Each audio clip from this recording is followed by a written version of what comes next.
Powerful monsoon rains swept across South Korea have claimed the lives of at least 20 people, burying homes, knocking down trees, cancelling flights and trains, and cutting power to thousands of residents. The precipitation caused flooding and landslides in the country's central and southern regions. Good evening, I'm Chitrakar, and these are the headlines of the hour. 3 houses in Darchula's Masini Balwa suffered damages by the stones hurled from a blast for the construction of a roadway on the Indian side. Nepal's administration unaware of the construction. Nepali Congress General Secretary Gagan Thapa says the parliamentary party leader will change once the required number of lawmakers is reached. Claims the leadership will change as per the party's statute. At least 20 people killed and 10 missing in landslides and floods in South Korea. Unabating heavy rain raises the level of rivers. Local governments give evacuation orders to more than 7,000. And Nepal Police Club lifts the Prime Minister Cup NBA National Volleyball Club League Women's title, defeating APF. Help Nepal wins the men's title. 3 houses and shelters in Masini Balwa of Mahakali Municipality 5 in Darchula have been damaged by the stones hurled in the course of a blast for the construction of a roadway on the Indian side. Stones hurled during the blast on the Indian side of the border yesterday afternoon had caused cracks in the house and temporary shelters of Narabhan Datta Bardu in Masini Balwa. Local authorities have said that they were not informed in advance regarding the blast. DSP of Darchula Police, Tarkaraj Pandey, said that the roof of the house of another local resident, Harka Singh Thaguna, has sustained damages. According to police, the roof of the house of another resident in the area, Jagat Singh Thaguna, has also been damaged. Likewise, fields of locals have been covered with stones and pebbles. The area where the Indian side had carried out the blast is at a distance of 200 meters from the settlements on the Nepali land that have been affected. Nepali Congress General Secretary Gagan Thapa has said that the leadership of the parliamentary party will change once the required number of leaders at the parliament will be attained. Speaking to reporters at the Biratnagar airport today, Nepali Congress General Secretary Thapa said that he has already competed in the election for the parliamentary party leader. He added that the leadership of the parliamentary party will change as per the party's statute. Thapa said that the party's Central Working Committee meeting that has been scheduled for Tuesday next week will announce the date for holding the policy convention. The government has recommended ambassadors for 6 different diplomatic missions. The meeting of the Council of Ministers held on Tuesday had recommended 6 joint secretaries for the post of ambassadors to foreign countries. Joint Secretary Lok Bahadur Thapa has been recommended for a permanent mission of Nepal to the United Nations in New York. Likewise, Joint Secretary Ram Prasad Subedi has been recommended for the permanent mission of Nepal to the United Nations in Geneva. Sudhir Bhattrai has been recommended for France, while Khanasham Lamsal has been recommended for Kuwait. Similarly, Joint Secretary Tej Bahadur Chetri has been recommended as the ambassador to the UAE and Than Bahadur Oli for Thailand. Besides Thapa, who has been appointed as the ambassador for permanent mission of Nepal to the United Nations in New York, the remaining 5 joint secretaries have been recommended as ambassadors for the first time. The government has yet to recommend an ambassador for Canada. The Lalitpur Metropolis has announced of taking actions against those who collect parking fees without permission. Collection of parking fees within Lalitpur Metropolis had been prohibited previously.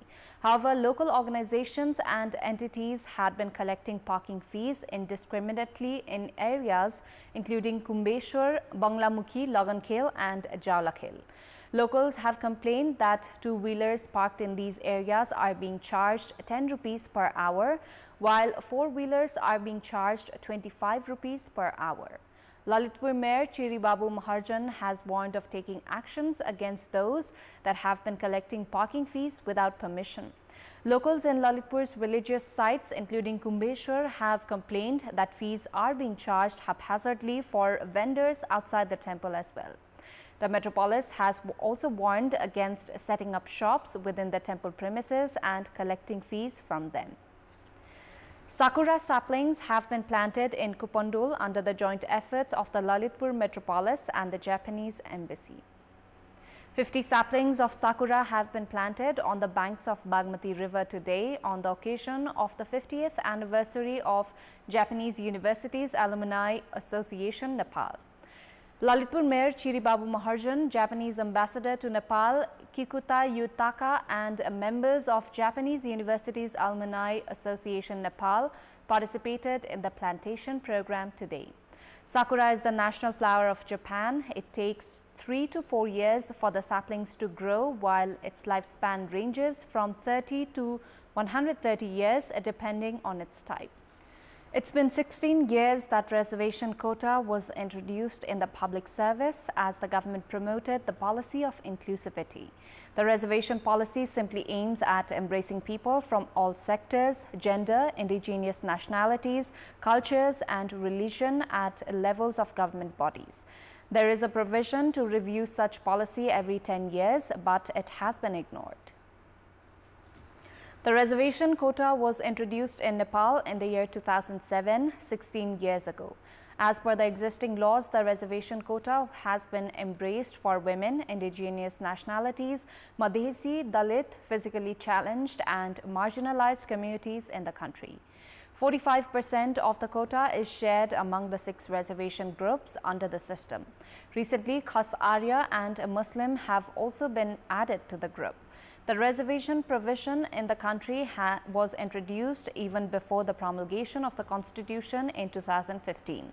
The system should have been reviewed 6 years ago. However, the successive governments have remained indifferent towards any form of revision and amendments to the system. As per the Public Service Commission's annual report, nearly 22,700 people have availed of the reservation quota, landing in different government jobs. Time now for our segment, Public Pulse, where you text us with your opinion. Public Pulse. Here's a question. Why has the government not introduced any relocation programs for farmers who incurred heavy losses in livestock farming? Your options are A, not understanding the issue, B, confusion in jurisdiction, and C, lack of budget. Voting is on. Tap any WS, select your option A, B or C and send it to 34001 to share your opinion with us. Time now for international update.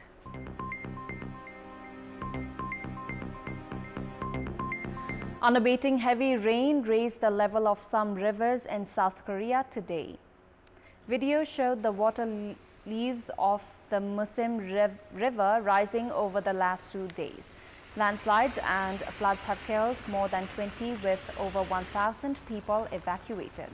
According to the Ministry of Interior and Safety, 10 people remained missing and 9 others were injured. Local government's evacuation orders covered more than 7,000 people at various times, according to provincial authorities. The tally is expected to rise as more heavy rain is expected on the Korean peninsula tomorrow, the Korea Meteorological Administration forecasted. In a meeting with government agencies today, Prime Minister Han Duk-seo called for the military to actively join in rescue activities, working with government officials to mobilize equipment and manpower. Heavy floods left vehicles and residents stuck in swirling, muddy water in parts of China's Chongqing and Inner Mongolia, state television reported, while other parts of the country continue to grapple with heat waves. Flash floods caused by torrential rain have ripped through parts of China over the past few weeks, with Chongqing hit particularly hard in the last few days. North China's Inner Mongolia region was hit by intense rainstorms yesterday, and some residents were rescued from their inundated homes by local firefighters. As authorities issued upgraded emergency response plans and warned of flooding and landslides in some areas, the National Meteorological Center issued yellow alerts for ongoing heat waves across the whole nation, with the highest temperature reaching up to 45 degrees Celsius in China's Xinjiang.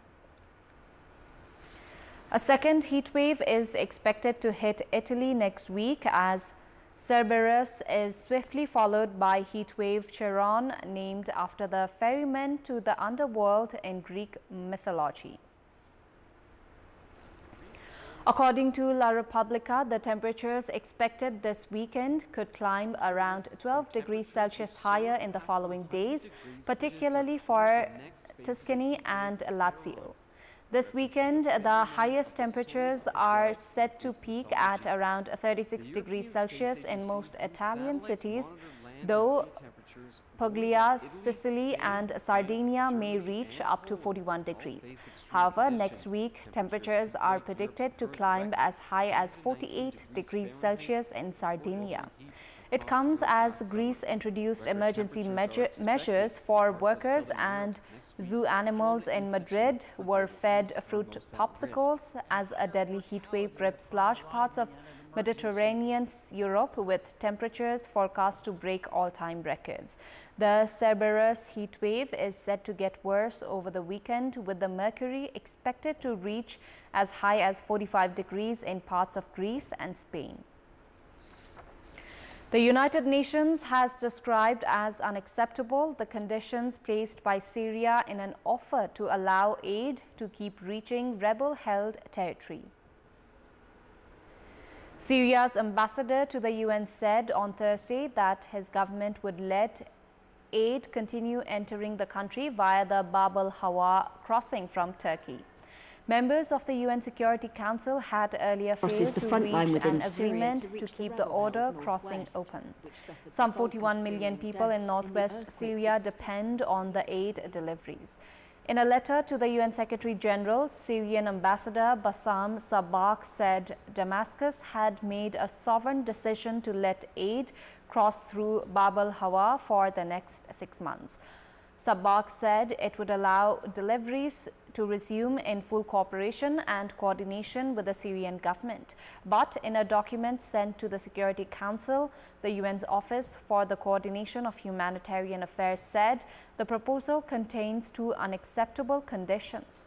The OCHA said Damascus wanted the distribution of all aid in northwest Syria to be supervised and facilitated by the International Committee of the Red Cross and the Syrian Arab Red Crescent. It said the condition was neither consistent with the independence of the United Nations nor practical, as the ICRC and SARC are not present in the area. India's Prime Minister Narendra Modi has arrived in the United Arab Emirates capital Abu Dhabi for talks today with the Crown Prince, UAE President Sheikh Khaled Mohammed bin Zayed Al Nahyan. Industry and government sources said yesterday that India and the United Arab Emirates may announce the start of a rupee-dirham payment mechanism to settle bilateral trade. India would use the mechanism to pay for oil as well as other imports from the UAE, its 4th largest oil supplier in the year to March, the sources also said. At present, India, the world's 3rd biggest oil importer and consumer, and whose central bank last year announced a framework for settling global trade in rupees, pays for UAE oil in dollars. Bilateral trade between India and UAE was $84.5 billion in 2022-23. One of the 2 remaining ships inside the Black Sea, which are part of the Black Sea Grain Initiative, arrived in Istanbul today, leaving only 1 ship inside as a grain deal is due to expire on the 17th of July. TK Majestic anchored at the Istanbul after passing Bosphorus Strait in early hours on Saturday. UN spokesperson for the initiative, Ismini Palla, said the ship will be inspected today, also confirming the final remaining ship, TQ Samson, being in Odessa port.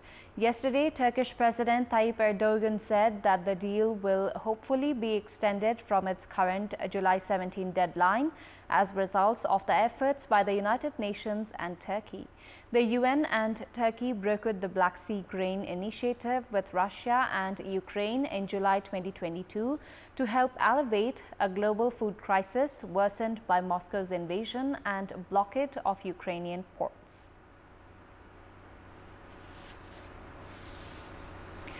Fireworks lit up the sky above the Eiffel Tower in Paris last night as part of celebrations marking Bastille Day.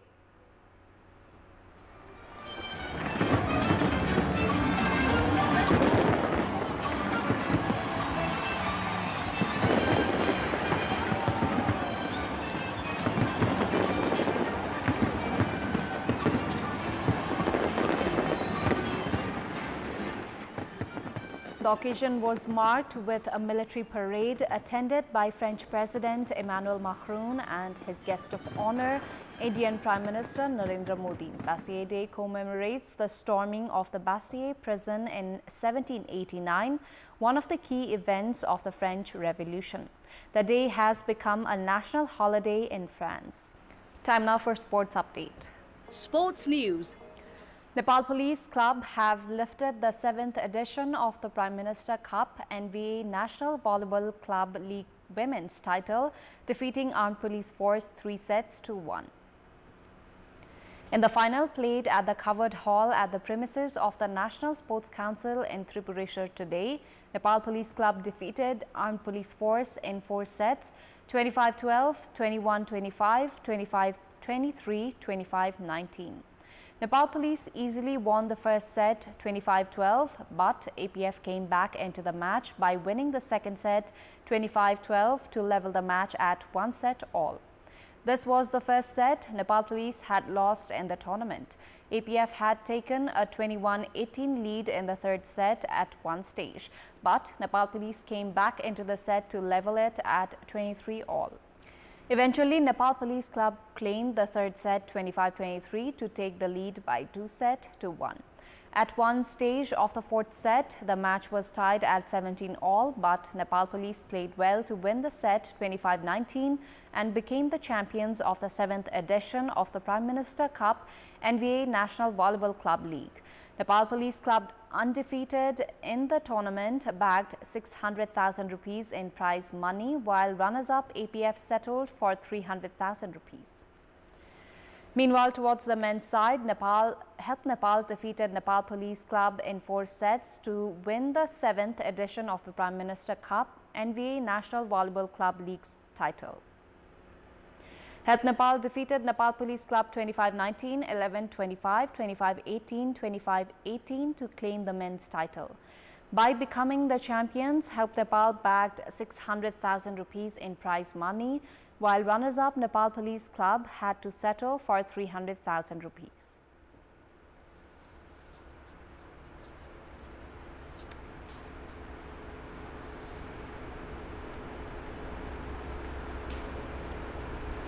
Lionel Messi has no regrets about his decision to join Inter Miami and said he is eager to face a new challenge. The 36-year-old arrived in the United States on Tuesday ahead of his presentation as an Inter Miami player at a special event on Sunday. The soccer star said he is ready and eager to face the new challenge during an interview with Argentine TV broadcast on Tuesday, which was filmed in June in China. The World Cup winner will be reunited with the former Barcelona teammate Sergio Busquets at Inter Miami, as well as former Argentina coach Gerardo Martino. Messi is expected to make his debut for the club on July 21 in a Leagues Cup clash against Mexican side Cruz Azul. Former Manchester City soccer player Benjamin Mendy was found not guilty of 1 count of rape and 1 of attempted rape by a British court. The 28-year-old joined City in 2017 and became subject to a police investigation after 13 women made allegations against him and co-accused Luis Saha Maturi. Mendy last played for City against Tottenham Hotspur in August 2021 and was suspended by the Premier League club later that month when he was arrested. City released him when his contract expired last month. The France international signed for City from Ligue 1 side AS Monaco in 2017 for a fee of around £52 million, equivalent to $68.17 million.